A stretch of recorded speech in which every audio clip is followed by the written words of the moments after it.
Hello,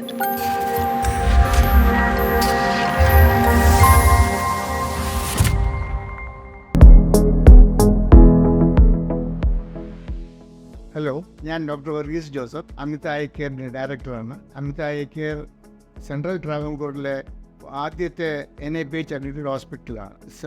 ഇവിടെ തിമിര ശസ്ത്രക്രിയയും retinal സർജറിയും പിന്നെ ഗ്ലോക്കോമ, ജനറൽ ഒഫ്താൽമോളജി, പിന്നെ അതുകൂടാതെ എല്ലാ ഡയഗ്നോസ്റ്റിക് ടെസ്റ്റും ഇവിടെ അവൈലബിൾ ആണ്. സാധാരണ കൂടുതലായിട്ട് ചെയ്യുന്നത് തിമിര ശസ്ത്രക്രിയയാണ്. അതിൽ ആൾക്കാർ ചോദിക്കാറുണ്ട്, ശസ്ത്രക്രിയ കഴിഞ്ഞിട്ട് ഞാൻ എന്ത് ചെയ്യാം, എന്ത് ചെയ്തുകൂടാ എന്നിങ്ങനെ. അതിൽ പ്രധാനമായും കണ്ണിന് തൊടാതിരിക്കുക, കണ്ണിൽ ശക്തിയായിട്ട് വെള്ളം അടിച്ച് കഴുകാതിരിക്കുക, മറ്റുള്ള കാര്യങ്ങളൊക്കെ എല്ലാം നോർമലായിട്ട് ചെയ്യാം.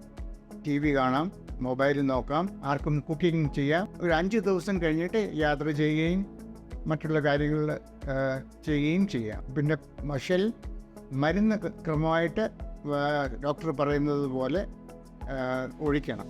പല സൈസ് ഐ ഡ്രോപ്സും ഓയിൻമെൻറ്റും ഉണ്ട്, അത് ശരിക്കും ഉപയോഗിക്കണം. തിമിര ശസ്ത്രക്രിയ, ആധുനിക തിമിര ശസ്ത്രക്രിയ അത്ര കോംപ്ലിക്കേറ്റഡ് അല്ല.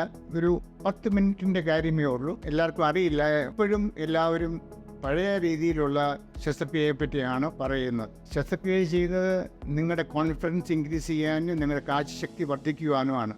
അല്ലാതെ കൂടുതൽ പഥ്യമോ അങ്ങനെയുള്ള കാര്യങ്ങളോ ഒന്നുമില്ല.